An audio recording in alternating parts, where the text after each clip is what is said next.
Hi, I'm Yasmin Owusu, and this is my producer, Charlie Kesenek. But I'm your husband, and you're using all my stuff right now. What are you talking about? So anyway, I've been looking for a one-stop shop podcast for wellness, amateur sociology, psychology, pop culture, and whatever else sparks my interest. So I created one. We are limited to no lanes. We hit the gas and get into it. This is Peaked. Press play.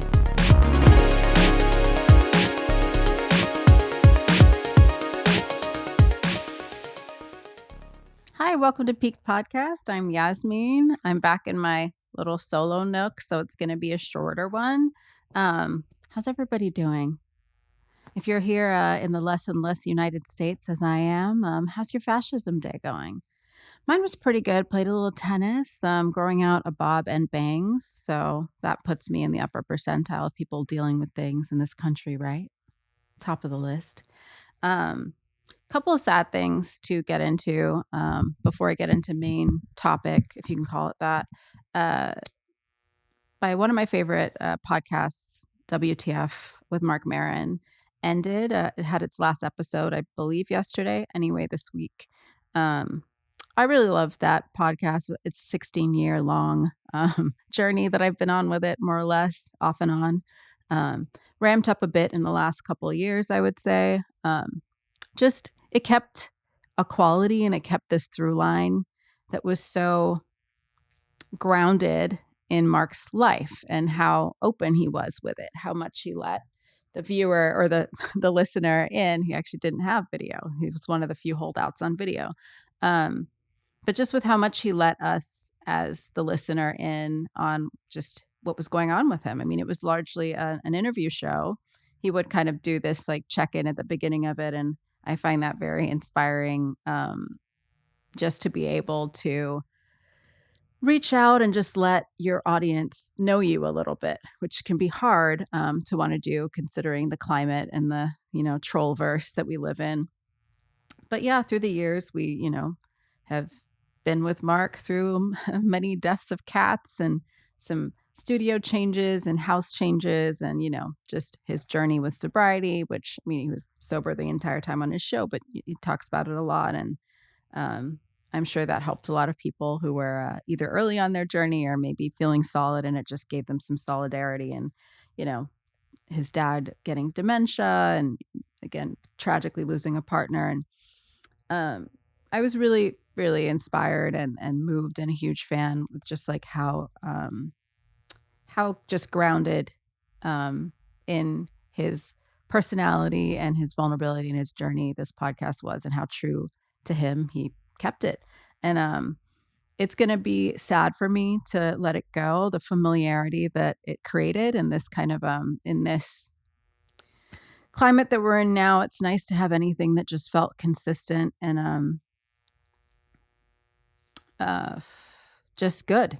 It just felt good to, hear about Boomer Lives and Monkey and Mafanda and Cat Angels Forever, and hear some fuzzy guitar at the end, and just like check in with Mark and see how he's doing with his neuroses. And I'm going to miss all of that. I mean, obviously I have 16 years worth of repeats to go listen to, so I'll take heart in that. And I understand people have to move on, and it's great to leave on a high and just know that you never let that disgruntlement creep in and let that like quality level dip. So I can say that overall is a good thing, and you could be proud of that. And I'm sure he wants the flowers from a person with roughly 0 listeners, but there they are. Here are your flowers, Mark.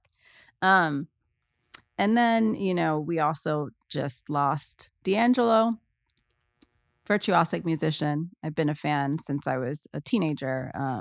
We all remember where we were when that How Does It Feel video dropped. There's a lot to get into in that video for a teenage girl. Definitely that. But being freaked out aside, again, I do think I know he was a virtuosic musician, multi-instrumentalist, amazing vocalist. The range was insane. He could be all the way down and all the way up in the craziest falsetto, and harmonized with himself largely. And mixed, produced, you name it. Wrote his own song, like all of it. Did all of it, and deserves to be in the same conversations as, when people talk about Prince or, more contemporary artists like Thundercat, say. Um, just an amazing artist. And I always have these like little bones to pick, right, with things that are getting lost in the sauce. And I think maybe there are some people, and I don't know that it's everyone, um, even people my age, like I'm 43, and I think even some people my age kind of will conflate him with these kind of R&B Lotharios, which no shade to that. I love me some Keith Sweat. I love me some Genuine, like great stuff. But it's not exactly the same lane. Like he's not just like, singing songs like Pony and like, it's not all this hypersexualized R&B slow jam stuff. Like, he fits beautifully in the genre of jazz, rock and roll, like yes, R&B, sure. Like it's just so much more there's so much more range to him as an artist. And another person I really want to get their correct flowers. And I know that there are people who give them. But, if you found that you did not know that much about D'Angelo and maybe your knowledge stopped with the song Brown Sugar, if not the album, and the How Does It Feel video, then look into him. Get on that Spotify, go through. He has 3 perfect albums. And, not a lot of artists can say that. So R.I.P. D'Angelo, only 51, pancreatic cancer. It's so sad that he died so early. I mean, he's not that much older than me. And it also just makes you think he was so young when he wrote that first album. Like he must have been so young if he's only 51 now, right? But yeah, that was a bummer. And speaking of bummers, I don't know, this is a bummer per se, but I did want to get into the Riyadh Comedy Festival a bit. We're a couple weeks out from it now, but I do think the conversation is still pretty hot about this Saudi royal family's comedy festival that they put on, and they invited a lot of prominent comedians to attend, and a lot of them did. For example, the list of shame. I'm not going to give the whole list. There are a lot of people on this list, but to name a few: Bill Burr, Aziz Ansari, Dave Chappelle, Hannibal Buress, Pete Davidson, Kevin Hart, Joe Coy, and then some usual suspects like Andrew Schultz, and Whitney Cummings, people that maybe you wouldn't be surprised. And then Russell Peters, lots of people. And it was for a hefty check. The Saudi government know that their reputation precedes them, and so they made sure that these comedians were compensated heavily to maybe mitigate the fallout from all the controversy of performing in a country that, this is an opinion podcast, and I don't want any smoke, but a lot of us might consider regressive in terms of human rights. Before we get all hopped up, believe me, I plan to talk about the glass house that I'm sitting in currently in these United States, talking about human rights. I will get to that. But Saudi Arabia, in my opinion, and I think in many opinions, is regressive in terms of women's rights, LGBTQ plus rights, and Jewish people are not treated particularly well there, to name a few things. So that does come with controversy, that you would go there for a paycheck, essentially. There were some people who turned the money down. And I do think they were kind of paid in this sliding scale way a little bit. Like I did hear people like Bill Burr and Dave Chappelle were given a bigger paycheck than, say, maybe a Joe Coy. So they were all paid different amounts, but they were all paid pretty handsomely. And so people who turned it down were, there's more, but Shane Gillis, Atsuka Okasuka. So it's not that her name is difficult to pronounce. It's that I have a chicken scrawl, so I cannot actually read my own writing. Like Japanese names are typically pretty phonetic, so this one's on me. Okatsuka, maybe. And then Stavi, I'm going to stop at Stavi or Stavros, because I always try to call him Stavros Niarchos, which I think was a Greek shipping heir that Paris Hilton dated in the early 2000s. That's not who I'm talking about. I'm talking about a very successful comedian, Stavi. He also turned down the money. So Shane Gillis, is a stadium, one of the hugest comedians currently, and it's very commendable that he turned it down. But I find it even more commendable that people like Atsuko turned it down. Um, and like, here's my feeling on it. It's a life changing amount of money for someone who's just starting out in their career. And I mean, she's very successful, but not getting hundreds of $1,000 checks for one day of work. I'm guessing a lot. And even for Stavi, I'm guessing that is a lot of money. I don't know how much they were offered, but nobody was offered little, let's say. So I find it really commendable that they turned it down. I think it's the right thing to do. Again, I would love to sit here and say I would do the same thing. I like to think I would, but money can be pretty compromising to us, especially life-changing amounts of money. And in the case of comedians too, it's also the room you're going to be in. I mean, you're going to be in the same room as Dave Chappelle and Kevin Hart. These are like huge names, right? And then maybe also you can hide behind the controversy hitting a lot of people at once. So there's a lot of ways to think that you could insulate yourself and also like elevate yourself career-wise. So it's not just this paycheck; it's also like the opportunity it could provide. And I could see that the downside of the controversy could just get lost in the media kind of cycle, especially because there's so many names attached to it. Who's going to remember them all, especially like, the less prominent ones, right? And also like if these people who everyone loves and celebrates are behind it, then, who's to say that people might not just let it slide? So I could see a lot of ways that you could feel really seduced by doing this. And I don't know. I like to think I wouldn't do it, but again, I just have to commend the people who didn't, and throw some well-needed shade to some of the people who did. I have empathy for people. I haven't listed them, but people who were less prominent comedians who were invited and went. I can have empathy with how that life-changing amount of money, however bloody it might be, could be really enticing and hard to turn down. That is what it is. But for people like the likes of Dave Chappelle, who famously turned down hundreds of millions of dollars from Comedy Central for his integrity, couldn't leave this one on the table. Can we find some way to blame trans women for this too? Write that in your next special. I'm sure you'll figure out how this one's the doll's fault as well. It's disappointing to hear Bill Burr went. I don't know how surprised I am that Louis C.K. and Kevin Hart went, but anyway, they got their check, and I hope they can sleep well at night, knowing that they did not need that money, and they did it anyway. It definitely sends a message to me as a woman and what they might think about that. Now, here's where I get into the glass houses, though. So I'm all for saying I don't necessarily think that, it should just be an easy decision in your mind, especially if you're very moneyed, to take a check from a really regressive and oppressive and we'll just leave it there, government, in my opinion. But when it gets to being this, so I don't know if you guys remember that the World Cup, as an African, I remember World Cup stuff, but I don't know if everyone in the States does, but the World Cup being in Qatar, right? And people had this very similar reaction. How could you give it to this? How could you give it to this nation? And, we can agree that maybe they shouldn't be rewarded for some of the behavior. But I think in the current state that we're in here, to be like, how can you go to a place like that? I think that specific wording, a place like that, when we're in a place like this, is bloody rich. It's bloody rich. We are currently in a place that people are being thrown into vans, in unmarked vans by I don't know why I'm giggling. It's a nervous thing.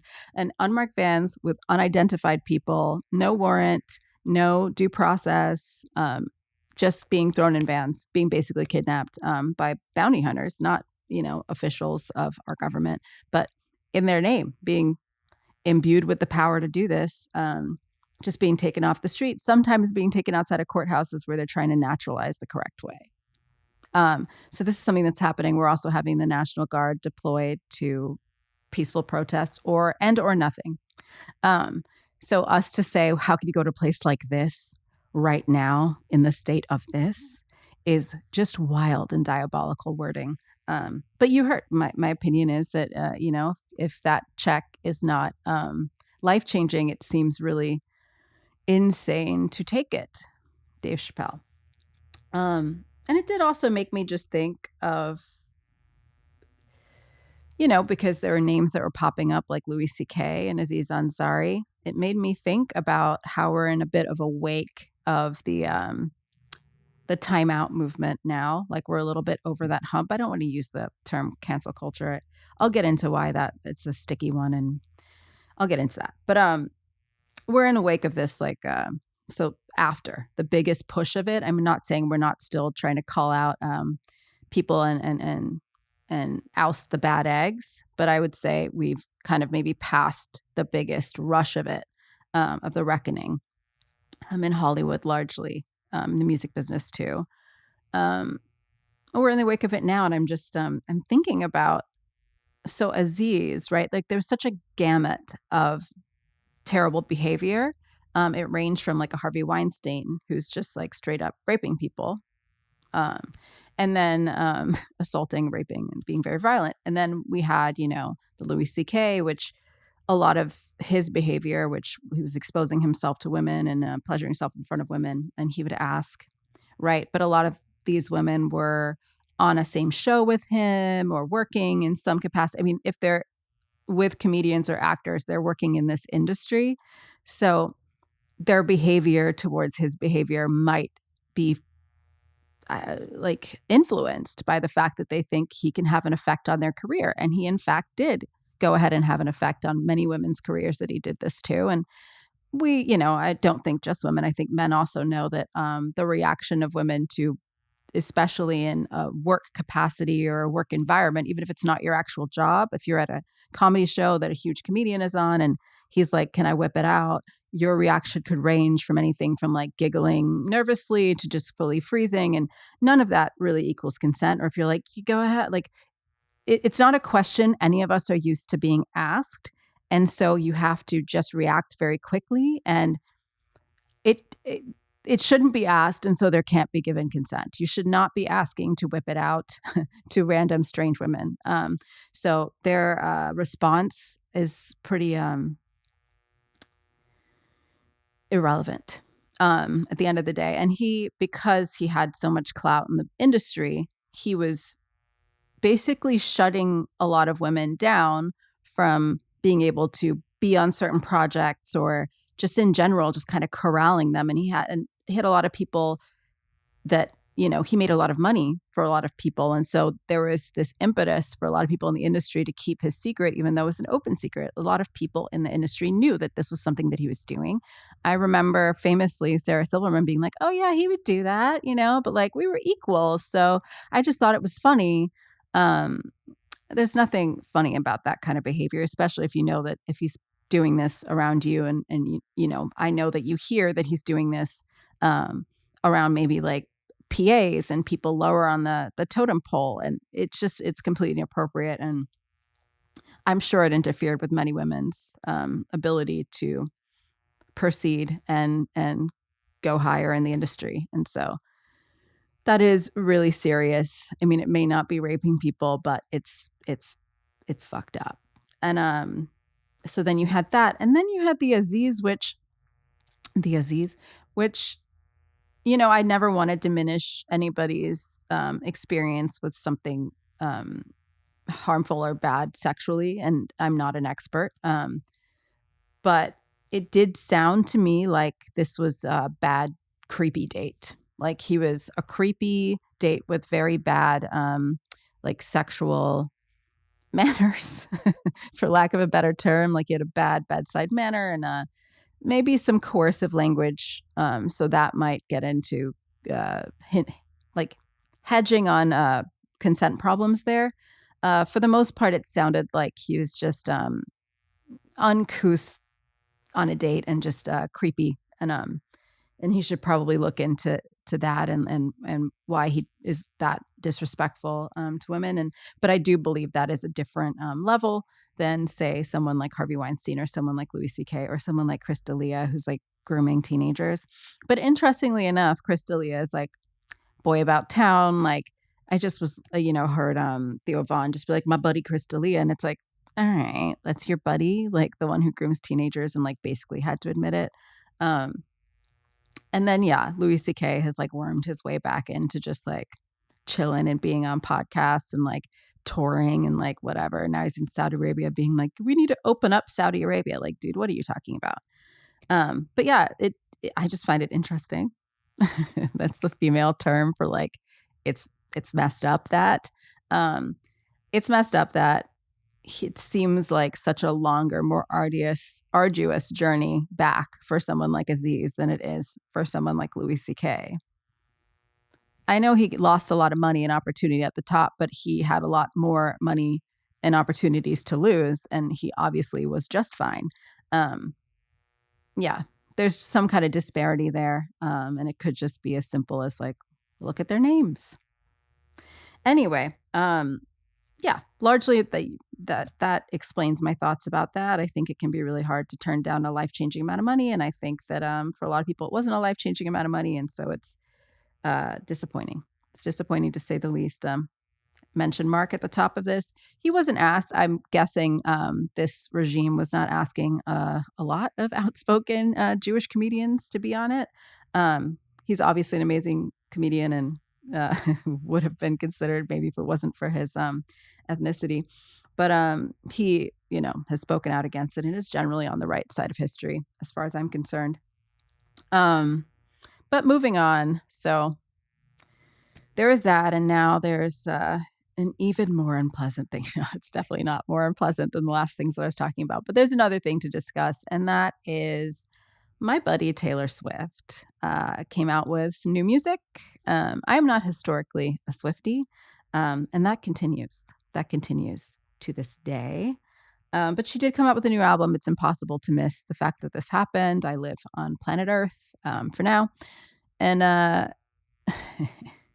so my feeling with Taylor Swift was never like super uber negative. It really would annoy me when people be like, she writes her own songs. She writes her own songs. I'm like, that's the idea. Like, I know that a lot of people are not writing their own songs and are not any talent of any kind and are not able to make music, but get to do it anyway. But that is like, the bar is like subterranean. So like saying that a singer songwriter writes their own songs is like, cool. As a waiter, I took my own orders. Do I get a medal for that? Like that's literally the whole job. And like if your song is like, here I go. Let me just like calm down a bit. And by the way, Swifties, I'm not scared of you. If these were like Charlie XCX's fans, maybe they can fight. But like I'm not afraid of a bunch of Swifties with their, plaid skirts and side bangs. So like come at me, bro. But I said I was going to calm down, and that wasn't exactly what I just did. I said like fight me, Swifties. But yeah, my thoughts about her were generally that, it's not my thing. I don't think it's a big deal to be able to write a song, especially if it's like in a car with a bar and a hat and a cat and whatever else Dr. Seuss songs that she's writing. I didn't get it. I don't have an ear for a feel for this music. It sounds pretty unseasoned. It sounds like a boiled, unseasoned chicken to me.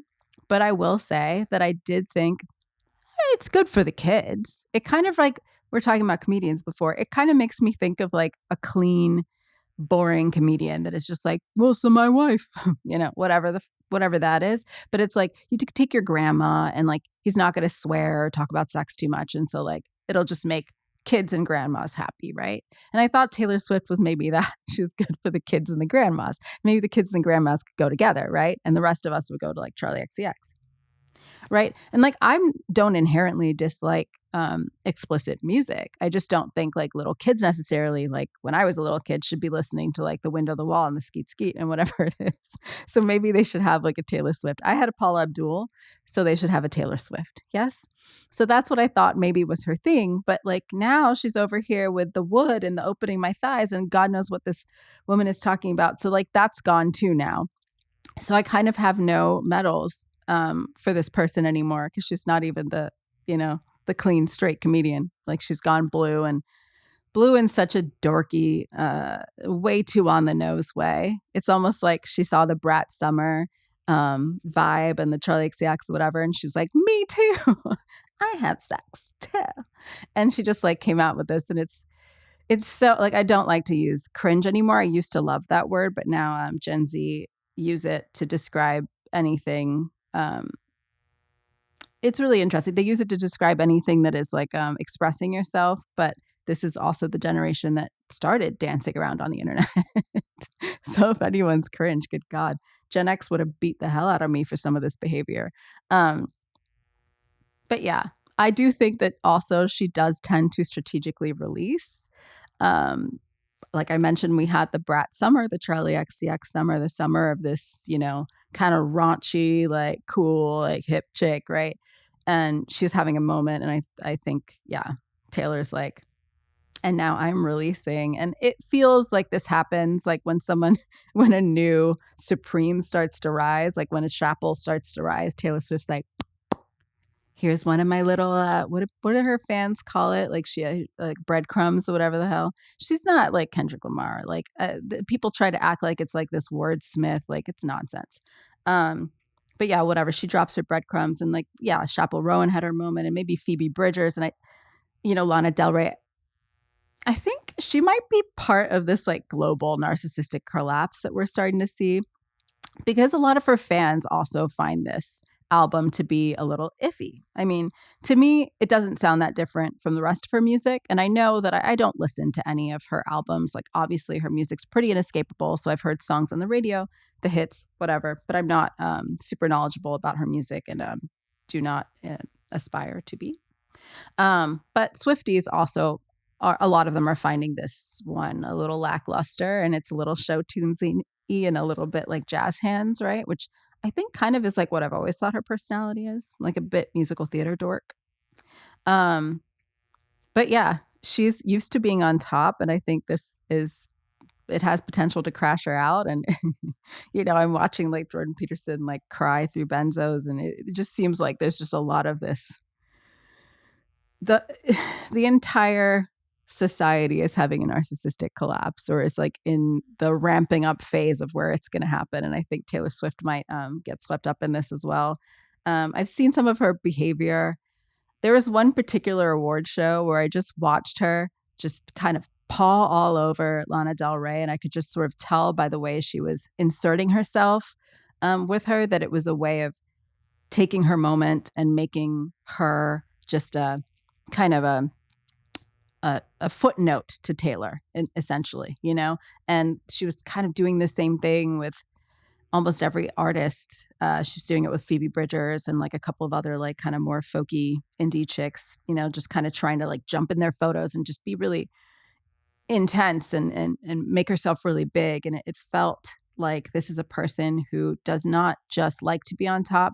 They can't not be on top. And it feels pathological. And so we're going to see what happens there. And, I think I've talked my smack and I've said my piece. And I invite the ire it might produce or the silence, and I'm comfortable with both. I'm a spiritual being. Anyway, that's it for me today. And I'll catch you next time. Good luck out there.